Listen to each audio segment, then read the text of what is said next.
तथागत बुद्ध, शिक्षा के अग्रदूत राष्ट्रपिता ज्योतिबा फुले जी, माता सावित्रीबाई फुले, माता फातिमा बी, आरक्षण के जनक शाहूजी महाराज,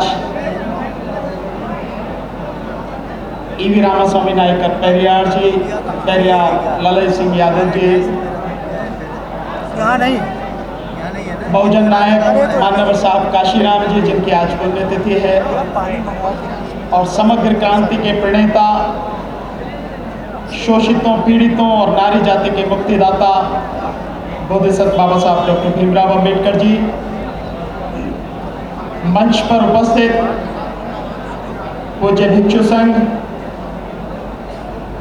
मेरे बड़े भाई महमूद पराचा जी, डॉक्टर राजकुमार जी, लक्ष्मण यादव साहब, नवीन कुमार जी, नीरज पटेल साहब, ग्रुप कैप्टन दिनेश चंद्रा जी और बाकी सभी साथी जो इस कार्यक्रम में शामिल हैं, मंच पर बैठे हैं और मंच के सामने, आप सभी को नमो बुद्धाय, जय भीम, जोहार, आदाब, सत श्री अकाल, नमस्कार। साथियों, सबसे पहले बधाई आज इस भव्य कार्यक्रम के आयोजक भंते जी, सुमित रत्न जी को, उनकी पूरी टीम को, जिन्होंने अपने अथक प्रयास के इस कार्यक्रम को आयोजित किया और ऐसे समय में आयोजित किया जिस समय देश में एक धर्म विशेष को स्थापित करने की बड़ी कोशिश हो रही है और लगातार बाबा साहब डॉक्टर अंबेडकर को मानने वाले, तथागत को मानने वाले, उनकी शिक्षाओं का अनुसरण करने वालों को लगातार प्रताड़ित करने का प्रयास किया जा रहा है। ऐसे समय में उत्तर प्रदेश की राजधानी लखनऊ में ये बौद्ध महासम्मेलन किया जा रहा है, इसलिए सबको बधाई। साथियों, आखिर ऐसे बौद्ध सम्मेलन करने की आज के समय में हमें जरूरत क्यों पड़ी? ये एक बहुत ही विचारणीय प्रश्न है। यहां जितने भी साथी आए हैं, मैं समझता हूं कि सब लोग ये जानने आए होंगे कि तथागत का धर्म क्या है और इस मंच से जो भी लोगों को बातें बताई जाए उनसे वो अपना हित कैसे साध सके, कैसे अंधविश्वास से और पाखंड से वो दूर हो सके और कैसे उनके जीवन में सुख और खुशहाली आ सके। तो मैं मानता हूं कि सब लोगों को बहुत ध्यान से जो जहां भी है वो बातें जो मन से हो रही हैं उन्हें सुनने की जरूरत है। कुछ लोग धूप से घबरा के छाया में हैं, इधर भी काफी साथी खड़े हैं। अगर ये सारे के सारे साथी जो इधर उधर खड़े हैं, ये सामने अगर कुर्सियों पर बैठ जाए तो मेरा विश्वास है कि कुर्सियां पूरी भर जाएंगी, उसके बावजूद भी लोगों को जगह नहीं मिलेगी, खड़े होंगे। इतने लोग यहां पर उपस्थित हैं अभी। और फिर हम किस बात से डरे? धूप हमें डराएगी क्या? बारिश हमें डराएगी क्या? हम तो किसान मजदूर हैं। इस देश का निर्माण करने में सबसे बड़ा योगदान तो हमारा ही है। किसका है? इसलिए हमें इससे डरने की जरूरत नहीं, लेकिन सीखने की जरूरत है कि इस मंच से क्या सिखाया जा रहा है, क्या बताया जा रहा है और वो प्राणी मात्र के लिए, मानव जाति के लिए कितना महत्वपूर्ण है, उसे समझने की जरूरत है।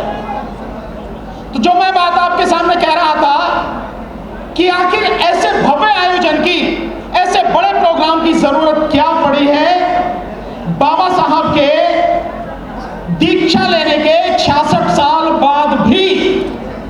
ये एक गंभीर विषय है सोचने का। और इसे जब हम देखते हैं तो कहीं ना कहीं हमें अपने अंदर झांकने की जरूरत पड़ती है कि हमारे मुक्तिदाता ने जो रास्ता हमें दिखाया, जिस रास्ते पर वो चाहते थे कि हम चलें, जिस धम्म का हम अनुसरण करें, जिसका अनुसरण करते हुए हम अपने जीवन के दुखों को दूर कर लें, हमने ईमानदारी से उस पर चलना सीखा नहीं, हम चले नहीं। अगर हम चलते तो 14 अक्टूबर विजयदशमी के दिन 1956 को जब 5 लाख से ज्यादा लोगों के बीच, लोगों के साथ बाबा साहब डॉक्टर अंबेडकर ने बौद्ध धर्म की दीक्षा ली, अगर उसी स्पीड से काम होता तो मैं समझता हूं आधे से ज्यादा भारत बौद्ध बन गया होता। लेकिन जब हम 2011 का सेंसस जनगणना देखते हैं तो बौद्धों की उसमें जो संख्या है वो मात्र 84 लाख आती है।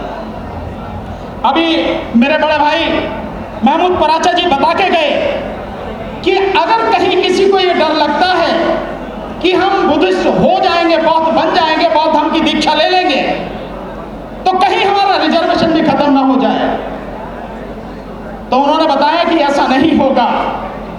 रिजर्वेशन बुद्धिस्टों को भी मिलेगा, लेकिन अगर आप वाकई में इस सारे सच को जानना चाहते हैं तो बाबा साहब डॉक्टर अंबेडकर द्वारा एक जो किताब लिखी गई है छोटी सी, उसे पढ़िए, धर्मांतर क्यों।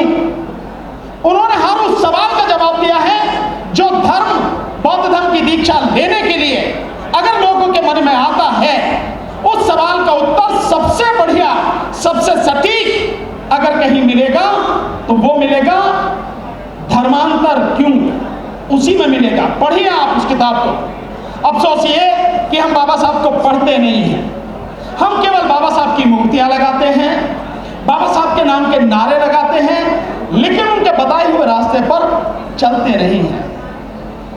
पूज्य बंते जी अभी यहां से जो बता कर गए, उन्होंने पंचशील के विषय में बताया, आपको हर चीज उन्होंने क्लियर करके बताई।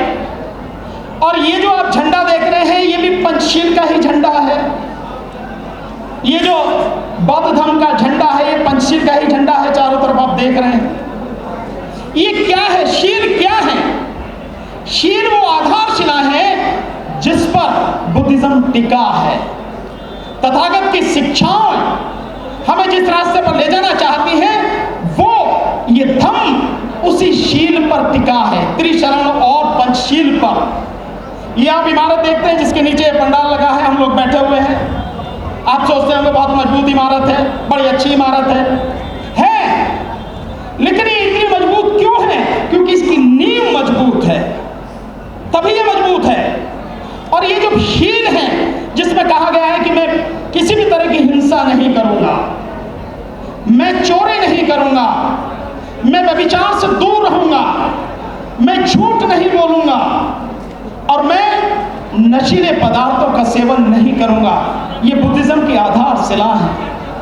अगर हम इन्हें अमल में नहीं लाते, मैं मानने की बात नहीं कर रहा हूं, मैं कह रहा हूं कि अगर हम इन्हें अमल में नहीं लाते तो निश्चित रूप से हम उस रास्ते पर 1 इंच भी नहीं बढ़ पाएंगे जो तथागत का रास्ता है। उस रास्ते पर बढ़ने के लिए हमें इन शीलों का अनुसरण करना होगा, इनको अपने जीवन में उतारना होगा।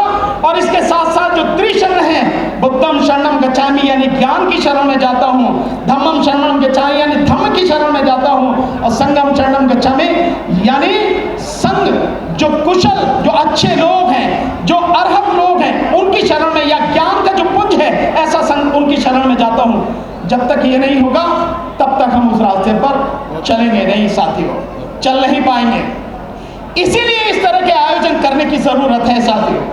आप लोग कितने कितने दूर से आए हैं, देश के भिन्न भिन्न कोनों से आए हैं, कोई महाराष्ट्र से है, कोई मध्य प्रदेश से है, कोई छत्तीसगढ़ से है, नीचे दक्षिण भारत से भी लोग आए हैं, उत्तर प्रदेश से भी लोग हैं, बिहार से भी लोग हैं, देश के बाहर विदेश से भी यहाँ साथी आए हैं, बोलकर गए हैं। क्यों आए हैं? क्योंकि उनके मन में एक ललक है, आपके मन में भी एक ललक है कि जो बाबा साहब डॉक्टर अंबेडकर ने हमें रास्ता बताया, हम उस रास्ते पर चलें। और आज की तारीख में इसी रास्ते को मिटाने का प्रयास किया जा रहा है। आखिर बुद्ध की शिक्षाओं से दिक्कत क्यों है? तथागत के रास्ते से दिक्कत क्यों है? क्यों? क्योंकि अंधविश्वास को अगर कोई एक धम्म या कोई विचारधारा खत्म करती है, नष्ट करती है पूरी तरह, तो वो है बुद्ध की विचारधारा, बुद्ध की शिक्षा। और इंसान का अगर पतन होता है तो वो अंधविश्वास से ही होता है,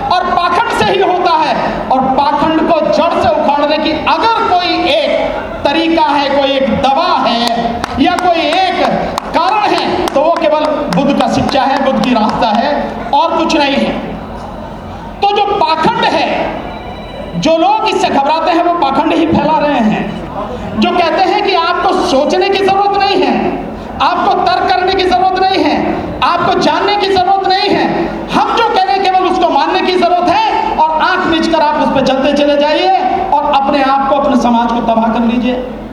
और हम बाबा साहब के मानने वाले हैं, हम तर्क पर आधारित, न्याय पर आधारित, स्वतंत्रता पर आधारित, भाईचारे पर आधारित जो रास्ता है, जो सबके हित का रास्ता है, समानता का रास्ता है, हम उस रास्ते पर चलने के लिए कटिबद्ध हैं, प्रतिबद्ध हैं।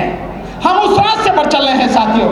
इसलिए साथियों, हमें बुद्ध के रास्ते पर चलना होगा, अन्यथा हमारा भला होने वाला नहीं है।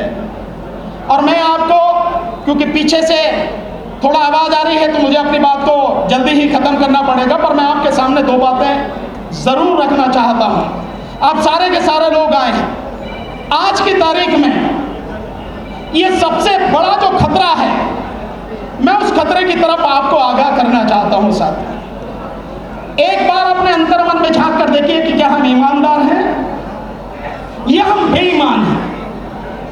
क्या हमने बाबा साहब को सच में माना या हमने उनके साथ में बेईमानी की, या उनके नाम को, उनके मिशन को राजनीति और अपने स्वार्थ के लिए ही इस्तेमाल किया है। अगर हम वाकई में उनके बताए रास्ते को ईमानदारी से, अपने कष्टों को, दुखों को दूर करने के लिए कोशिश करते, तो देश बहुत कुछ बुद्ध में बन गया होता। और इस देश को, इस राष्ट्र को बौद्ध में बनाना हम सबकी जिम्मेदारी है। तभी सबको स्वतंत्रता मिलेगी, बराबरी का हक मिलेगा, न्याय मिलेगा, और तभी भाईचारा कायम होगा। अन्यथा जो ताकतें हैं, और जो ताकतें आज सत्ता में बैठी हैं, वो ताकतें इस देश को पूरी तरह खत्म करके इस पूरे बहुजन समाज को, इस पूरे शूद्र समाज को, जिसमें SC, ST, OBC, माइनॉरिटी सारा आता है, इसको पूरी तरह से गुलाम बनाने के लिए लगातार प्रयास कर रही है।